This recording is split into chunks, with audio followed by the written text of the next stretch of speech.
My name is Adjourn. I'm the Vice President of the Sacramento Food Policy Council. Raise your hand if you've heard of the Sacramento Food Policy Council. Raise your hand. Great, you're in the right place. And we're going to be getting started with a presentation shortly about who we are, some of the work that we've been doing over the past couple of years, and then we're actually going to be doing an activity with you all to kickstart planning toward a food action plan for Sacramento County. So really feel like this is a good time to be having this conversation and appreciative of you all's engagement. I'm just going to do a couple housekeeping items before running through a couple things and then turning it over to co-founder of SFPC, Brenda Ruiz. So we're here at the Oak Park Community Center. Food here is from an Alchemist Micro Enterprise Academy grad. Can someone read the name again of the graduate of the organization, the company?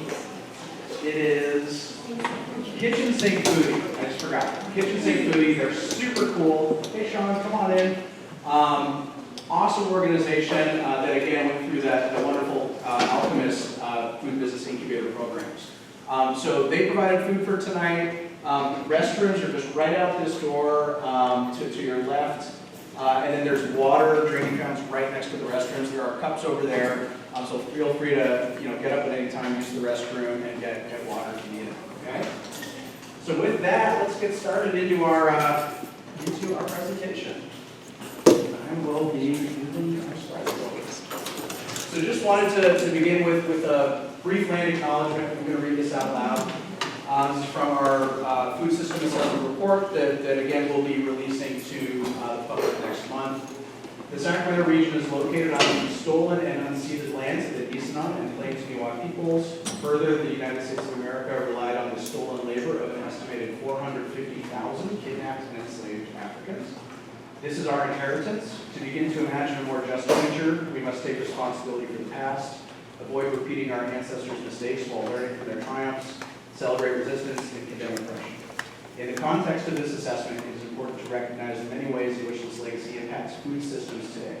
While the greater Sacramento region is part of the most economically productive ag region in the world, little of this prosperity is captured by my communities. So here's our agenda for today. Already gave you guys a bit of a roadmap.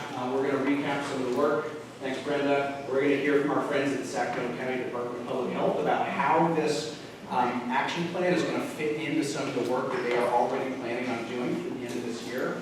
And then we're going to get into that activity. We're really excited about that activity. So again, Sacramento Food Policy Council aims to propel collective action for an equitable and sustainable food system by building alignment, advancing policy, convening advocates, policymakers, and organizations around a shared agenda. That is our purpose. And here's a little bit of our history. Established officially in 2016, but there has been, as many of you know, food equity and justice work happening for many, many years before that, particularly through the Food System Collaborative that I know many of our organizations were involved in. And I think with that, I'm going to turn it over to Brenda. So let's give a round of applause, please, for Brenda Ruiz, who's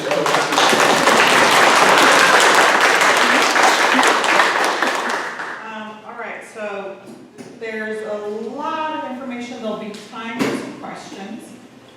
We plan on going over the background of why the food system assessment came into being, and a little bit of that history, the process by which we conducted the food system assessment, so some information about how we collated the data, convened partners, and then we'll just announce the goals that came out of the report, kind of like the results.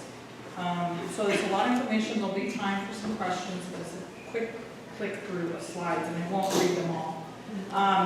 Basically, in 2016, SB 1000 is the Planning for Healthy Communities Act.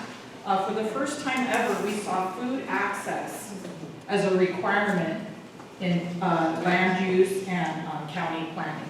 So this was an opportunity to bring food access, which might live in the agriculture department or in the health department, more wholly into how the county plans for the future. So this is a great opportunity to seize upon. So next slide. It was adopted in 2019 by Sacramento County. I think we were the third, if not the second in the state to adopt SB 1000 with the food access elements in it. So this is just cut and paste from the policy itself in Sacramento. So you can see where we're deriving our power and the activities directly from, black ink on white pages. So there's an objective and an intent for this to be part of holistic vision for the food system from production through waste management. So that is the full loop. Next slide. And then this is the actual policy itself. So implementation measure 12, so EJ is environmental justice. So environmental justice implementation number 12 reads that there will be a comprehensive approach that takes into account health, environment, equity, and the economy. And the first step, there are more than 12 measures. The first step, A, is to develop a food system assessment. The second step, B, is then to fold that assessment into a county food action plan. So we're literally just going down the policy itself. So when folks ask, why are you doing this, or what's the county's thinking? Well, it's going to do the thing that it promised it would do. Next slide. So you see many graphics similar to this that are pictorials of the food system. I like this one because it shows a few more pieces. Everything from public engagement and education to resilient ecosystems, all the way to transportation, distribution, business and economic development, and obviously policies and government. Next slide. The process by which this came about, we needed to fund the food system assessment, which was a multi-year process. We applied with partners Green Tech Education, who was the fiscal sponsor of the grant, and actually submitted to the U.S. Department of Agriculture. We were one of 15 planning grants awarded in the whole country for the first ever grant called Regional Food Systems and Partnerships Program. So that was awarded in 2020 in October. Now we know what happened just 5 months later, right? We went into lockdown. So the first phase was in October. We did the initial visioning, click. And then we did some goal setting with the communities and stakeholders. This was, you can see the jump from October 20 to February 2021. We were navigating COVID. We worked with UC Sarah, that's the Sustainable Ag and Research Education Project in UC Davis, to help us create a framework for the goal setting. So we did a long time of that goal setting with community members and collecting data and input. Next slide, or click. And then there was this long phase of taking all of that input and analyzing it, and then ground truthing it with community engagements. Forums similar like this, we were just starting to open up in the spring of 2022, so we had an opportunity to hold many charrettes similar to this across Sacramento. And then in the winter, we had to submit the thing to USDA, the funder, and so then we had to submit our fiscal reports and publish it to USDA, which finds us now here in the fifth phase where we're sharing it out to y'all and planning, working with the Sacramento County for the next and final piece, which is the County Food Action Plan. So we're just, again, going down the policy in a very linear fashion. Next slide. So, in order to do all of the things that I've been mentioning, it's a lot of pieces that we were looking at. We evaluated land and market access. We assessed the need for investment in local processing. We evaluated equitable financing opportunities. We surveyed the need for healthful and culturally relevant foods. We wanted to better understand opportunities for health and environmental justice at the neighborhood level. And we wanted to assess a dignified food system workforce opportunities. It's one thing to want it, do folks have the opportunities to access the food system in a dignified way? So this is a lot, so we need a lot of partners in order to get that done. In the grant itself, there was many subcontractors. Sacramento Food Policy Council was one, and then we had 3 priority research partners that were also sub-grantees. The first one was Community Alliance with Family Farmers.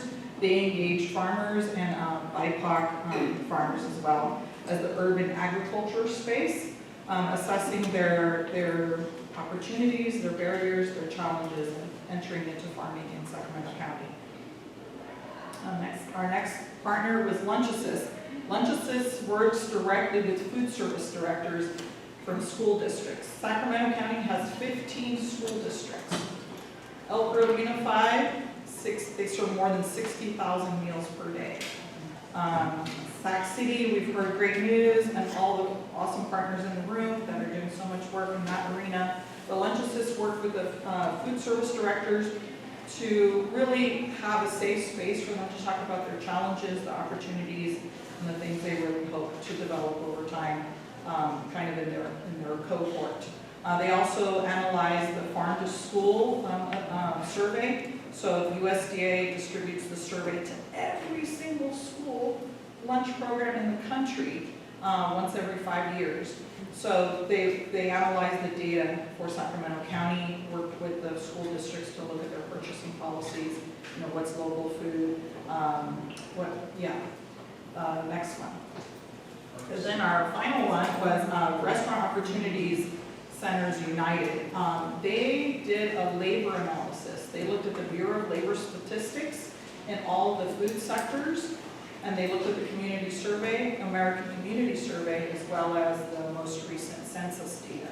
They also convened fast food workers and worked with them in charrettes to envision how they want to come out of COVID, and if you're going to be in the food system worker in fast food or restaurant service, what are some of your hopes and dreams? One of the big things that came out was advancement within the industry, and so Restaurant Opportunity Center matched all that complex data that they're experts in.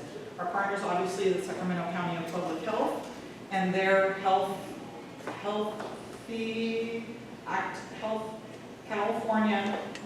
How do you say the California? CalFresh Healthy Living, yes. So CalFresh Healthy Living under Sacramento County has many granted partners, and so via Sacramento County we're able to work with them. We also have the Sacramento County Planning and Environmental Review where the policy lives supporting us. And then on that last kind of timeline dot, Jade Conservation Collective worked with us to bring all of this narrative and data into a report, a written document, and with the formatting and the graphs and everything else. Next one, Green Tech, of course, who was the initial partner that we were with, and us, of course, Sacramento Food Policy Council. That's a lot of partners. Next slide. In addition, we have all these other partners. UC Davis was also a granted partner. They helped us with the framework at the beginning of the grant. You can see many of you here. Towards the Health Ed Council, Center for Wellness and Nutrition, and Civic Threat are those CalFresh Healthy Living partners with the Sacramento County that I just talked about. And then we also had an opportunity to partner with Alchemist and Food Literacy Center via the Community Food Projects grant. So we got a little bit of money to help us with our data analysis on that. Next slide.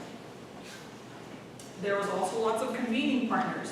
So you have all these people doing the research. You need outreach in the community to put them in a room, Zoom rooms, many of them. And these are some of our partners here, including some 3 charrettes with food entrepreneurs. At Cannon East Sac, they hosted an AM and a PM session with BIPOC food entrepreneurs and Family Meal Sacramento. We also hosted something off of Broadway with Queen Sheba Ethiopian, and that was with the BIPOC growers. Next slide. There's also lots of content. We couldn't, just with this one effort, bring all of the existing amazing work happening. So in addition to the primary report, the appendices is not to be missed. The appendices is very, very important. This is where we show you the products of those funded partners with us, that CAF, Lunch Assist, and a Restaurant Opportunity Center did, as well as some other work that was happening at the time, including the Edible Food Recovery Capacity Study, which we now see as our we're recovering food, that's perishable and getting it out to communities in need. The Sacramento Food Bank also did prepare for the report, the Sacramento Emergency Food Plan Update, that they're still working on. Two of the CalFresh Healthy Living partners also conducted a healthy food access survey as part of their work. And then there's also this point here, the recent studies by Healthy Food for All Collaborative. So funded by the Building Healthy Communities and California Endowment, the great work of Sean and Ranganay and Alina and all of the partners here in this room that are part of the PHC. There were two primary reports that they produced that really showed us a path forward for continuing this work in a collaborative space. The container is what we were calling it. And then they explored some models by which collaboration can continue. And then we also had, obviously, Valley Visions, Regional Food Action Plan, and other regional data sets. So in addition to the input and the research we did, all of this also contributes to the report. Next slide. All right, so lots of information, right? So how do you organize? You have CAF doing work over here, Lunches is doing work over here, the report that HVAC did, everyone's doing all this work all over Sacramento. We needed to organize it kind of in buckets, and that's what UC Davis helped us with. And so what the model that they came up with was if you organize things in value statements, visions, so that no matter what happens 10 years, 15 years, 20 years from now, the strategies might change, the goals might be different, but we're all coming together around a shared set of values. And these 4 values were tested with the stakeholders to kind of stand the test of time and to be able to hold a lot of the goals. So the first vision was restorative justice across the food system. The second vision is an equitable, diverse, and environmentally sustainable ag system. And then a food economy that produces a shared prosperity and health and well-being for all people and communities. So these 4 goals these 4 visions can hold multiple strategies. So for example, health and well-being of all people and communities, you might have someone in the workforce space saying we need healthy workplaces. Someone in a neighborhood might be saying, oh, I have access to food, but I want access to healthy recipes. And someone over here in the business space might be saying, I want to be able to give opportunities for my employees to access more health resources. You might have someone in the lunchroom saying, we want to do more than just serve them the food, but partner with our partners, the Food Literacy Center, that also gives them, teaches students to have agency and teaches kids to love and eat their veggies. So all of those different things can all be held by this blue square. So the values will, stand the test of time and be able to hold multiple strategies. So you'll see this in the report when it's published July 30th, kind of a theme throughout the report and how we talk about it. Next slide. All right, so then after we developed a framework for containing all this information, we had to develop a scope of inquiry. This is just one of those word clouds. We developed 37 questions within those 4 areas. And that's how we went out into the community to bring the data in. Next slide. And then we did the engagement. We did public town halls, food sector specific roundtables. CAF was working with the farmers. Lunches was working with school food directors. We were working with neighborhoods. We also did engagement with Job Corps and SIA Tech. And so yeah, there's lots of community engagement, making sure that we're not just pulling data sets, but the experts, the people that we're deriving the information from, are communities themselves. Next slide. So just some examples. This was at Melanin Day School at African Marketplace. We did a half-day charrette with them. So folks got to kind of do the process that you'll see a little bit of later today and really set goals for themselves in the community. We brought all that in, as the primary research set for the report. Next slide. And this is another spotlight of what we did.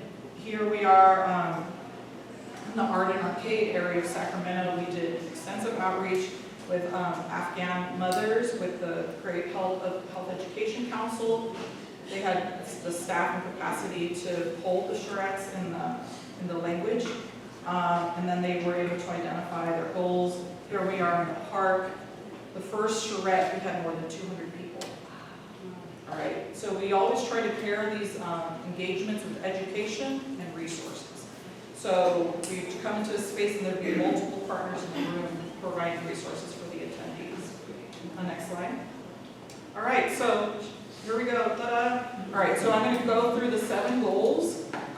This is a long way to say, if you can picture a funnel, there's a big funneling of all the engagement, and it all comes through the filter of the 4 visions, and then out the other end of the funnel, the skinny end, are these 7 goals that we'll click through really quickly. And then the next step is in the action plans to turn these goals into actions or strategies. So the first goal, I won't read it, is equitable food access. This in black right here is just a cut and paste from the report itself. It's just kind of a little factoid. That even though we sit at the region that produces a lot of food, the overwhelming response we got from our community was that they needed more access to food. So something's not clicking, and those are the 2 value statements that hold this goal. BIPOC communities have tenure and access and land to third spaces. So tenure and access to land was one of the most important goals that farmers identified in urban growers, and as well as access to third spaces. Raise your hand if you know third spaces, that model. 13, what's a third space? It's basically not home or work, but where you go to get your peace of mind. So it could be a park, it could be your friend's house, or it could just be a community center like this. This is a third space. Yeah, and if you're a student, that can be, not school, so not home or not school. So third spaces can also apply to professional development or network space, networking spaces. BIPOC growers wanted more access to that. And this is a factoid from the 22 census. So we see a decrease in available land and farming, even though we're seeing incredible growth. We're seeing lots of farmers markets, we're seeing lots of folks go into the space, but the tension with access to land is still there. Third goal, please. Business support is distributed equitably, and that has three vision statements in which it lives. Fourth goal. Institutions have a local and sustainable foods purchasing policy. This one was one of the main ones that came out of the school food director space, as well as some of our institutions. CAF interviewed our detention centers, including RCC, hospitals, hospital systems, and our report actually has a highlight report of the great work that Santana Diaz is doing at UC Med Center. Next slide, please. That there's equitable, diverse, and economic and environmentally sustainable ag system, obviously with climate change and access to water, pricing with water, access to land. How are we going to do this in a sustainable way going forward? That was a priority for the farms as well. Next goal. That the food and farming industry is fully educated, staffed, and justly compensated. So there's lots of opportunities, and there's also some challenges that need to be overcome, and that workers want to be able to move up the ladder and seek the next opportunity. And we know that we want to honor folks' work with fair pay. And our last slide is that the last goal is that there would be community education opportunities for non-traditional and impactful, engaging work available in all jurisdictions. So those are the 7 goals. Next slide. So go back one. Yeah, sorry. So there were 7 goals, but our conclusion, or next 2 slides that we'll have, there were 2 other themes that weren't quite goals because they were more like strategies. But for sure, goal number 8 to hopefully be explored in the next phase of food action planning is collaboration. So even though the third spaces kind of lived in the BIPOC, and we wanted to make sure that we are intentional about creating more opportunities for BIPOC people to have places to come together. But overall, every community wanted that. So we went to Lunch's community, the food service directors want to continue to having collaboration and discussion and come together and plan together and talk about their challenges, their goals. And when we convened the entrepreneurs, when we were at Cannon, we sat. It was really interesting. Folks were saying, "Oh, when's the next meeting?" And it's like, "Oh, no, this is an assessment." You know, we brought everyone together for the full day, and then we're going to publish a report. But people were yearning for that coming together. Some of it was probably because of the COVID effect. This was in the spring, so they were probably coming out of that. And folks were yearning to have more connection, but we definitely need more collaboration in that container. So in the appendices, the work by the Healthy Food for All Collaborative is very, very important. So even though it's in the appendices, it's not just something tacked onto the end of the report. It's super intentional that we included it, and that's definitely something that needs to go forward. But it's a strategy, right? So our goal isn't to convene people.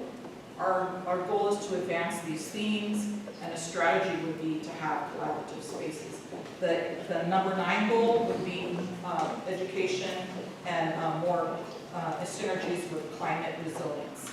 So even though you kind of think about live in the ag space, every community wanted to know how to be better stewards of the earth, especially in our kind of health education spaces.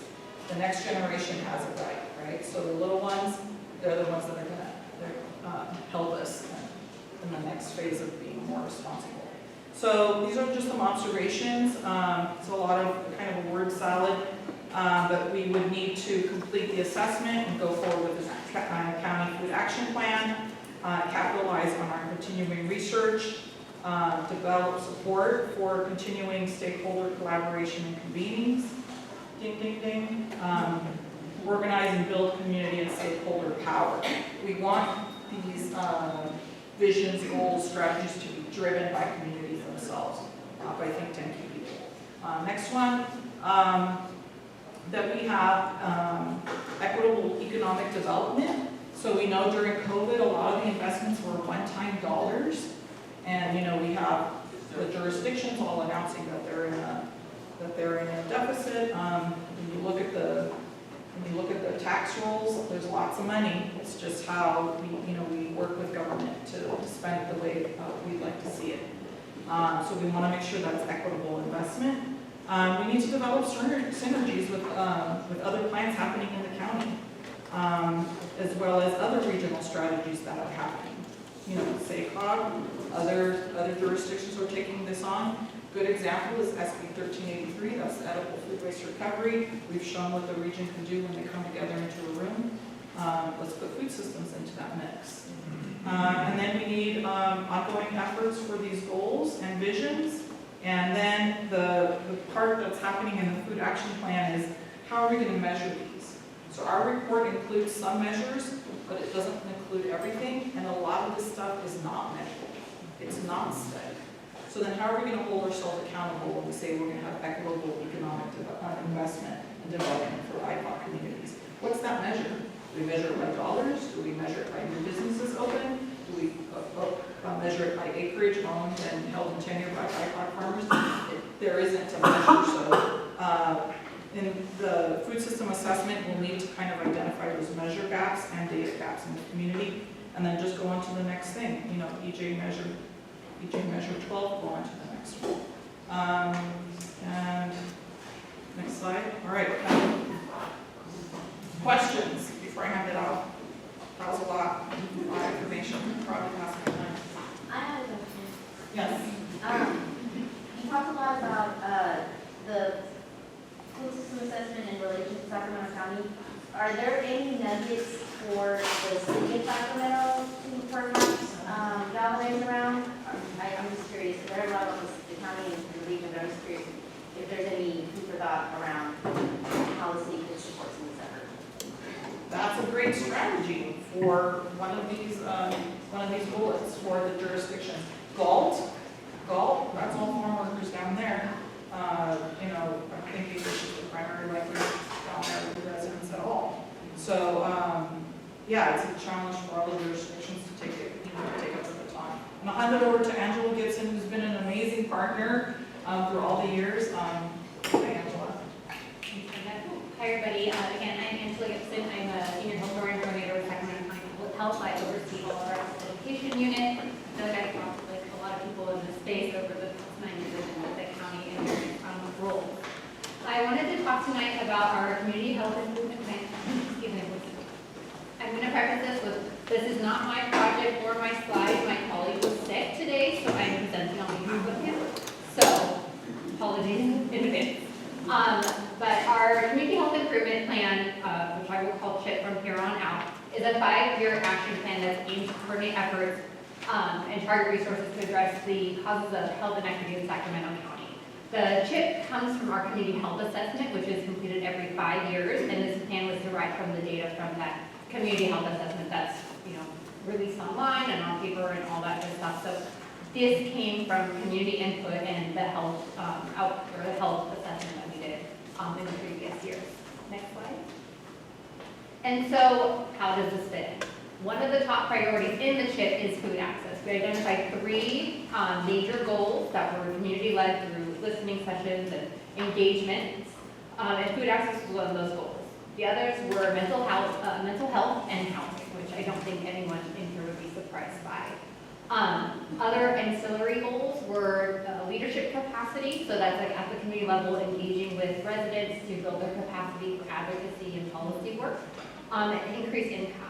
And our health and racial equity team that's leading this effort really, you know, is leaning on that, like increased incomes in our communities, increased health outcomes. So that's one of the kind of goals that's tied within our CHIP.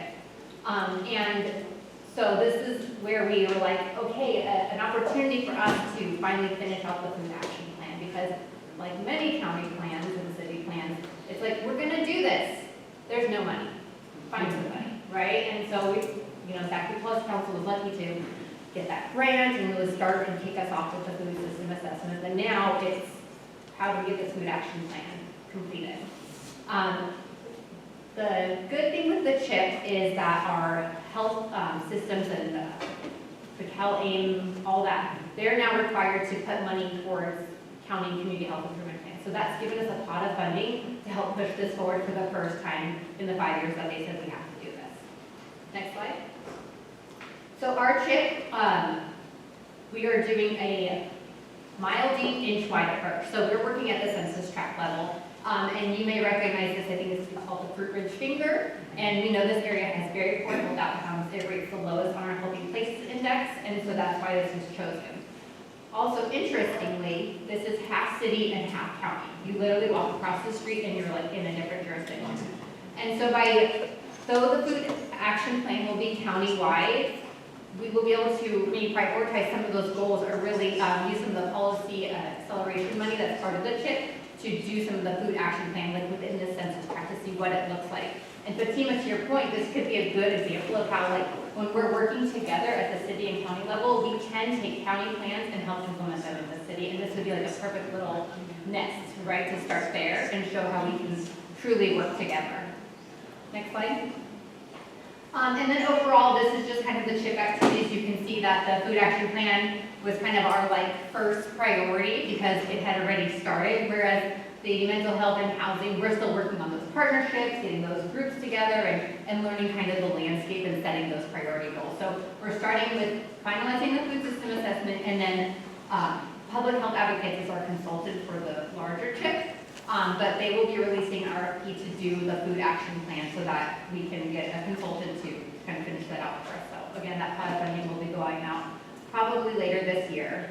And then, and lastly, I just wanted to plug that if you're not part of our CHIP coalition, which many of you may already be, please join. We're also putting out subgroups, so mental health, housing, and food access. So if you're interested in joining our food access subgroup, definitely touch base with me or reach out to Tim Choi, who's leading this. I can give you his contact.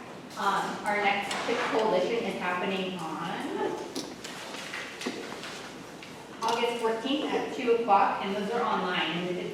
We have about 200 people that have been coming to those quarterly meetings just to learn about what's going on with the chip and how they can plug in, but it's a really great opportunity, and this is like the first time that we're really able to put this into motion because of the managed care plans kicking in some money that they have to. So I think that's all I have. I wanted to acknowledge this is super small, so we will be sharing slides with everybody, so you can see, actually read most of this. I think so. Yeah. Cool. Take it over. Let's give Angela a round of applause.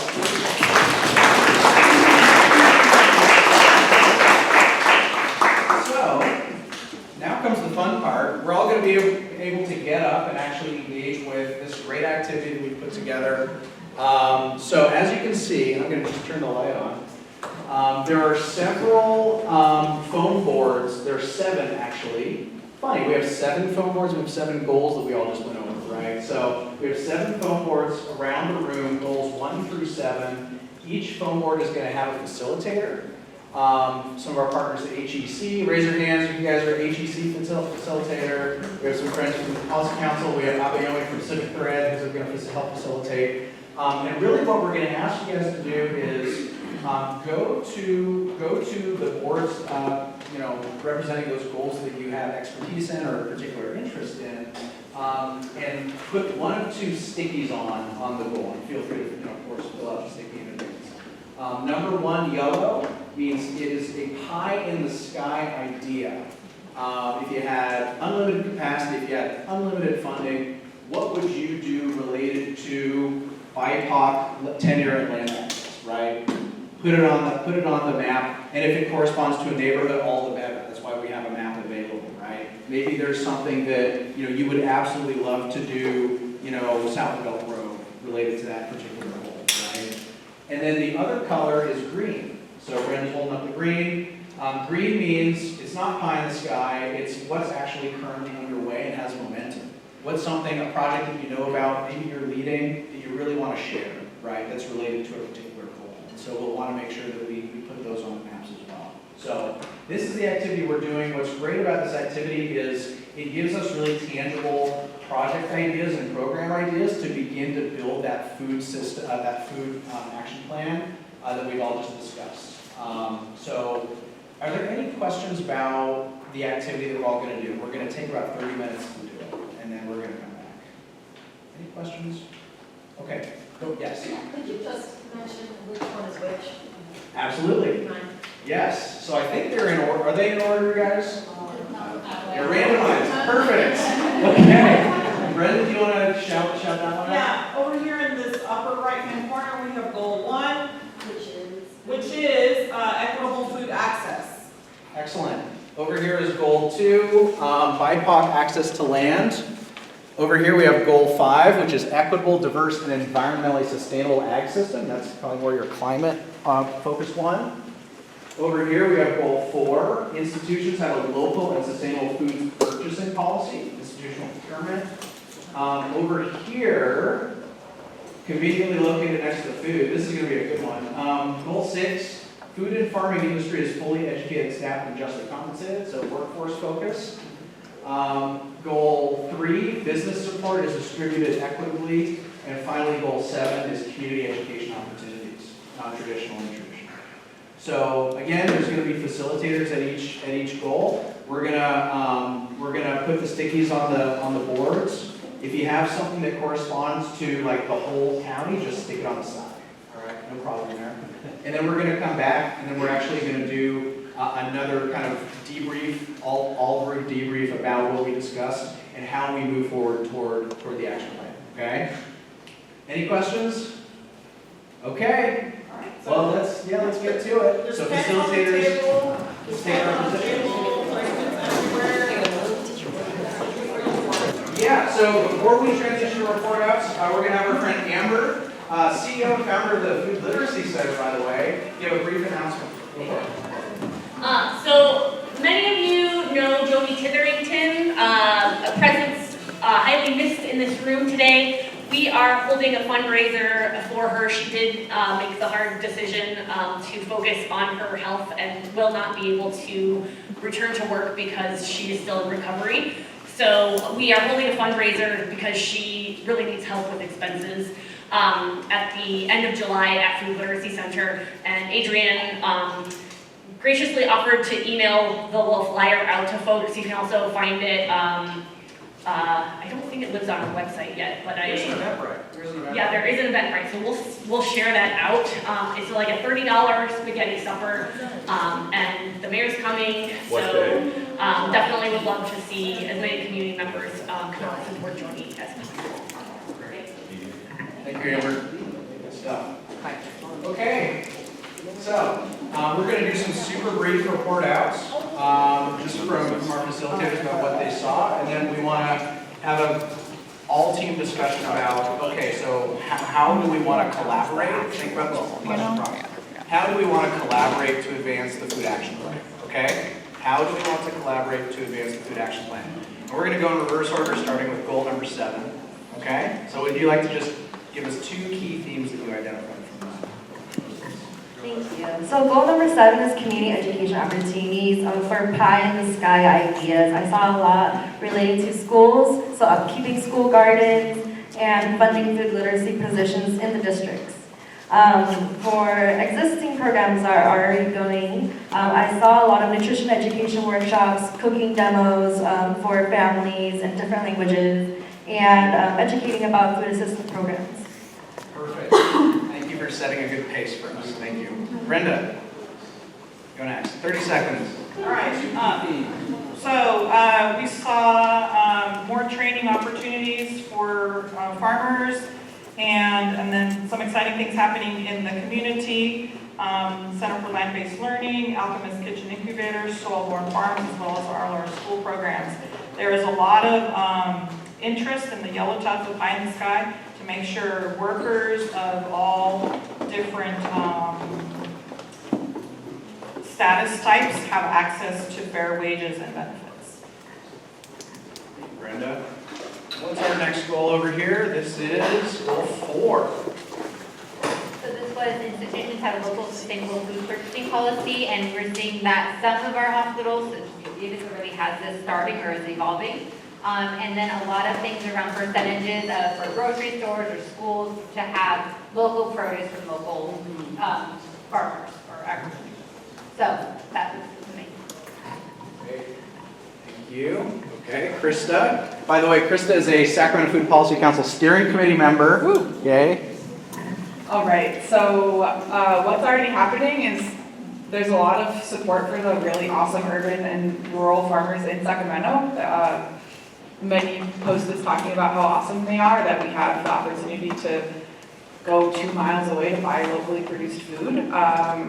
Some of the pie in the sky comments on the board, I think I'm kind of seeing there's 2 things. There's resources, and then there's like collaboration and relationship building. It's not super surprising. People want funding. We need to support urban farmers and rural farmers and accessing land, accessing business planning resources, as well as accessing, I really appreciated someone put lending libraries for tools for farmers to share and experiment with different pieces of equipment that can help them to facilitate more ecological farming.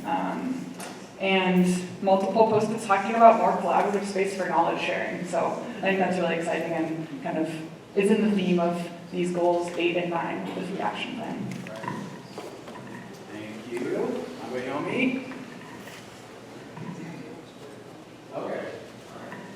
So a common theme is basically making sure that the current work of BIPOC folks, whether it be farming or organizations, are more. Sorry, I'm just slow down. It's been a long day. Just basically highlighting the work that is currently done and making sure that there's funding for BIPOC folks available, and also just like even redistributing funding or even land, especially if you are an institution of power, back in the hands of people of color, so we can be able to continue the work that we're doing. And then also another one is like training. Another person said loans. There's current loans, like 0% loans for cannabis. That was very surprising. I didn't know about that. And then another one is just like if there's vacant land, making sure that it is actually being used by community members, especially making sure BIPOC folks have like the knowledge about like when land is available, and people who are currently owning that land can be incentivized for it. And that's pretty much it. Sorry for being. That's wonderful, thank you. Last but not least, Sal, Health Ed Council, what you got over here? Equitable food access, goal 1. Yeah, so for a lot of the green, I think it represents, Sacramento having a pretty robust enough food security and food access system. There's a lot of grant funding, community food pantries, food distributions, etc. That being said, for the yellow, people suggested, a GIS map that includes, food distributions, farmers markets, opportunities for gleaning all across the city and the county, and also a really cool suggestion was policies needed to limit prices of groceries, so that there's a cap so that retailers aren't hiking the prices, which are affecting certain pockets of Sacramento that experience food insecurity. Great. Thank you. Can we give our facilitators a round of applause?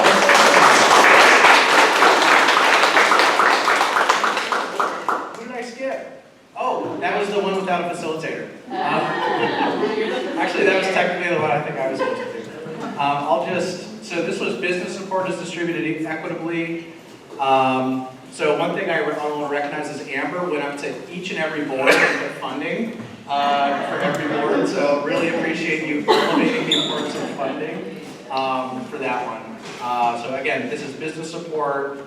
I'm seeing farmers markets. I'm seeing chambers of commerce supporting food businesses. I'm seeing food business supporting startups, free consultation for food businesses and restaurant owners, and other things. So this is really good. And again, we're gonna take down all the input here and synthesize it all as we move forward toward the action plan work. So can we already give our facilitators a round of applause. What's next is we're actually going to ask you guys to take out your smartphones if you have them, and you'll see there are QR codes on your tables as well as up on that screen. And this is a Google form, and I'm going to let Brenda describe the Google form if it needs much description, and then give the mic back to me, and I want to facilitate a little discussion. All right, so the Google form is, we've been talking a lot about what happened in the past and where we are today. We're really looking towards the future to developing the food action plan. We want to lean on you to help us develop that next phase. So the main question is, how do you want to be involved in this process? So there's some value statements in the survey, and then there's which are required, and then how do you want to receive information, email, get-togethers, listservs, yada yada, and then optional for you to give your information. This is going to be really instructive. We're going to hand this information over to the counties for transparency, and this will be used for the development of the RFP. So the request for proposal, the request for projects, that will fund the food action plan. So they're hoping to get the food action plan done in 2024, winter 2025.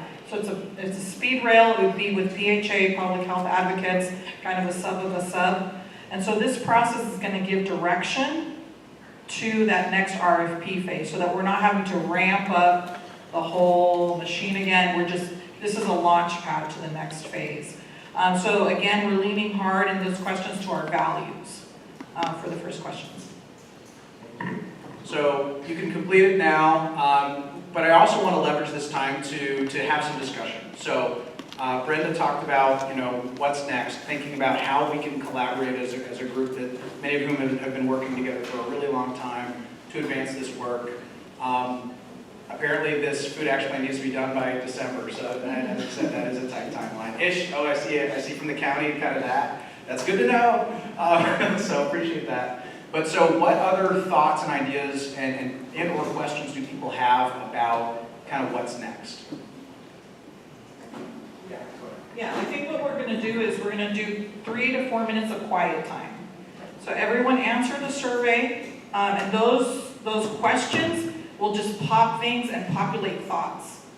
And then what we're gonna have a few of you do is we want a couple volunteers to raise their hand and share maybe a couple of their answers, right? So there's questions on their own language justice, community engagement, prioritizing environmental justice communities. Those are your communities that experience health disparities.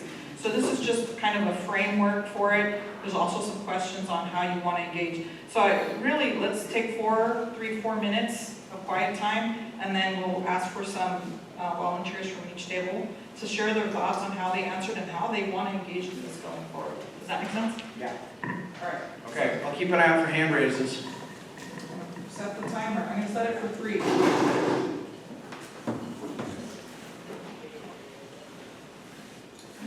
We wanted to get the feedback before you guys adjourn, before we adjourn. Right. It's true. This is my productive jazz playlist. So hopefully you do it correctly.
Great question. This is, would you like this to be prioritized as part of the action planning process? The larger, what's next? So it's not a 0-sum. Let me turn this down. So the question was, here. The question was, on how to answer this one. So one of the questions on this survey is saying youth, older adults, and BIPOC persons are engaged in the food action plan design and input. We're basing this answer based on this experience right now, or is this on a broader? Oh, on a broader. So so this assessment is going to go into an action plan phase. We're going to turn all this data, all this research, all this goal development into strategies. So folks want to see more investments in equitable economic development. Is there an opportunity for the Sac Region Foundation to develop a specific fund for BIPOC food farmers? That's a strategy. We can put a bunch of people in the room to develop a fund. So you're thinking the next 6, 7, 8 months. And if you agree with that statement, you'll give it a 5. You'll slide your scale all the way to 5. If you're, I don't know anything about business development, but it's neutral, I like that statement, you'll hit it in the center, about 3. If you have no opinion or you disagree, you give it a 1. So for all of these, this next phase, again, we're centering and leaning again into values, because the strategies can be, they can change over time, right? The strategies will always be different, depending on the jurisdiction, the plan, the policy, the funding. But if we do it around values, then that has more permanence. So we have about 9 minutes left. We really do want to hear from you. So I think you said, let's look for volunteers at each table, share some of the things that might have come up for them. This table, anyone want to share anything about, how they answered any of the questions, or, and I know you're something, I'm just looking at you. Either how they answered the questions, or how they would like to see the food action plan work progress. How can we best collaborate together? Is I think the overall theme. Anything at this table before I move on? Any ideas, any strong opinions? How can we best collaborate? Yes, thank you.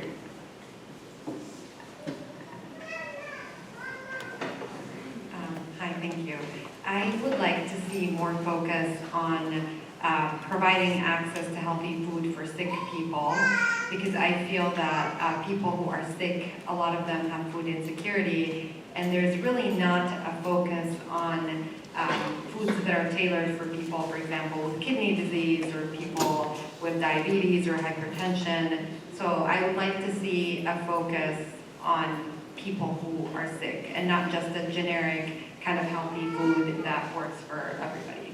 You don't say Canada. Yeah, we work, I'm a nephrologist at UC Davis.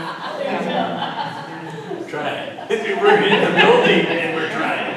Yeah, no, Chef Santana is amazing. I was like, that sounds like. Anyone else at this table? Okay, going once, going twice. How about over here? Anything that you guys that came to mind as, we talked about, what could come next? Anything that you particularly want to call out?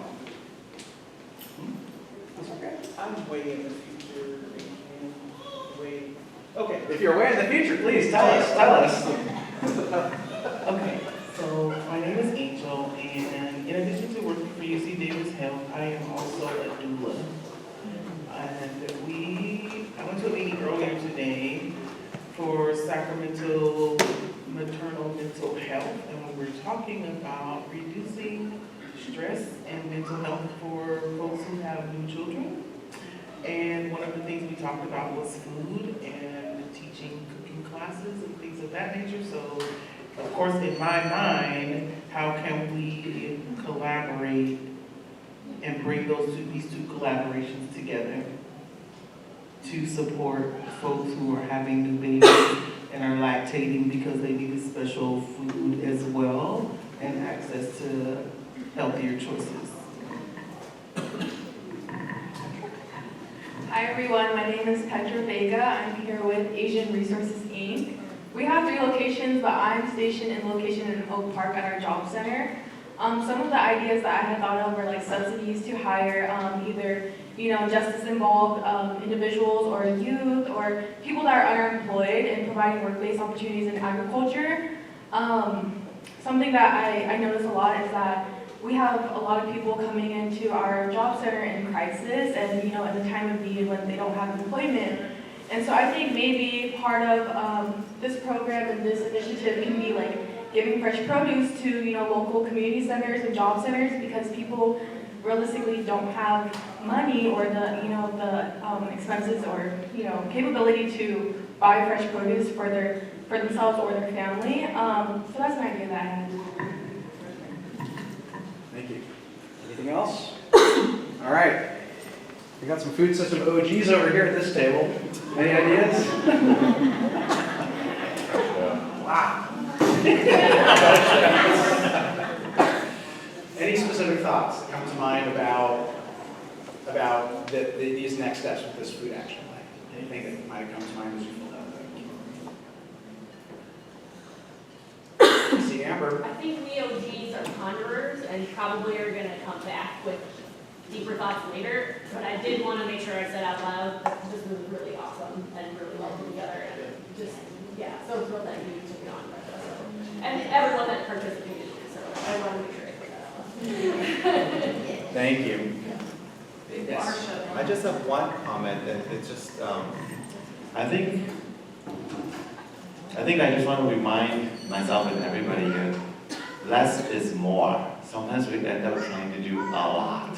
And I think it's better that less is more. When I saw 7 goals in every line, and it's great, it's fabulous, there's a lot of think tank, but I think if we focus on less, we'll get more out of it.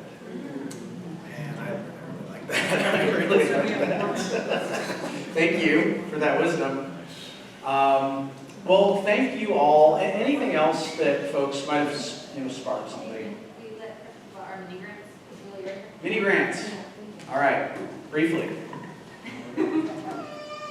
Hi everyone, I'm Julie Arns with Adjourn Associates, and I'm here with Capital Food Access Alliance. If you haven't seen the flyer yet, I just wanted to let everyone know that our grant portal is open. So you can go online and apply for grant funding for edible food recovery. We want to make it really accessible to everyone, so please come say hi, learn more about the program. The funding is through stakeholders, through your local jurisdictions, and is funded through compliance with SB 1383. So come say hi, come check it out, get a flyer, or just go on to capfoodaccess.org and apply for funding. Thank you. Fantastic, thank you. So I think it's about time to be taken home. Just want to thank all of you guys for your participation today. One thing you probably noticed is we're talking about this assessment. We're giving you details about this assessment. The assessment isn't out yet. We are doing this early. You guys have a literal black and white draft copy of our executive summary for our assessment, but our assessment will be released next month. We're working with some really great, thanks to Krista in particular for stewarding a whole bunch of subcontractors who are helping out with various pieces of that.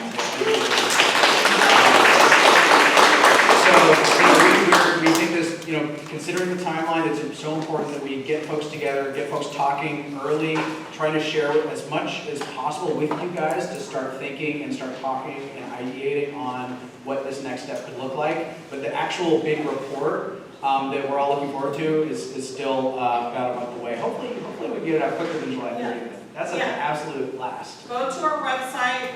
We'll have it linked up there with all the resources. And July 30th is our drop dead just for publication. So we're making it 30 for you, and we'll have it available in Spanish, the executive summary, and then as action plan works for language justice, making the data sets and the report more available. And we can commit to following up with you all, again, sharing information as the RFP comes out, as the CHIP work rolls forward. We're just, I think, so thrilled that the county is willing to embed this action plan. It's not about willingness, you kind of have to do it. But this is really the vehicle for this work. It's been challenging to get a vehicle, and I know some of the food system OGs know this, it's been challenging to get a vehicle moving, right? And so now we have this vehicle, and we should take full advantage of that and having that vehicle. So, I see you've had your hand up for a little while. I haven't seen it. You got to raise it higher. I just wanted to make one more funding announcement, if that's okay. I didn't bring any flyers, but maybe I can send out. But I'm with the City of Sacramento, I'm an associate planner, and I've been working on a 4-year action plan for Marysville Del Paso Boulevard, and it just got approved by City Council on April 30th. There are $700,000 in implementation grant funding available. It's due August 5th. I guess you could just maybe Google Forward Together. Hopefully you find it. City of Sacramento, we just changed our .gov/Forward Together. Hopefully you'll find the funding guidelines, and there are lots of office hours and technical assistance provided by Mikal Davila and our Economic Development Department. For anyone who's interested in applying for some of that funding, does include some topical areas around business, food, agriculture, and things like that. So just want to share that as well. No. Okay, any other aligned announcements? Oh, Dominic. Yes, what do you got for us? And then we're gonna, okay, go for it. Hey everyone, Dominic Alamano with the California Alliance for Community Composting. We have a community compost network around Sacramento that we're establishing with CalRecycle funding. I facilitate a tree planting and stewardship part of that program, and am currently offering a workshop series on summer orchard stewardship at community orchards around the Sacramento region. There's a lot of money to plant trees, but no money to care for trees. People like to do the first part, but not the follow-up parts. The skills, tools, relationships, and capacity to do those things do not exist within most of the organizations that have orchards. So I kind of fill the gap in all those places for about 8 different organizations in the region. And so I'm trying to train people in these skills, the year-round program we're doing right now. We'll be out this Saturday from 9 to 1 at the Mirasol Village Community Garden with Alchemist CDC, taking care of the fruit trees over there and grapevines and other things, shade trees. Please come out. There's information at Sac Food Forestry on Instagram, and we'd love to see you. And if you have sites that need stewardship, I have a big community tool set of fine Japanese pruning tools that have been acquired through a grant. So So I have capacity to bring for fruit tree, shade tree, and other aspects of land stewardship for regenerative, multi-benefit outcomes. So please talk to me. Thank you. Well, we so appreciate your engagement today. I'm looking at our SFPC steering committee members. Anyone want the last word? I noticed we have another steering committee member here. Thank you for being here. Olivia. Okay, well with that, I think we really look forward to working with you to advance the food action plan, and just really want to thank you for your engagement. We'll be following up soon. Thank you guys so much.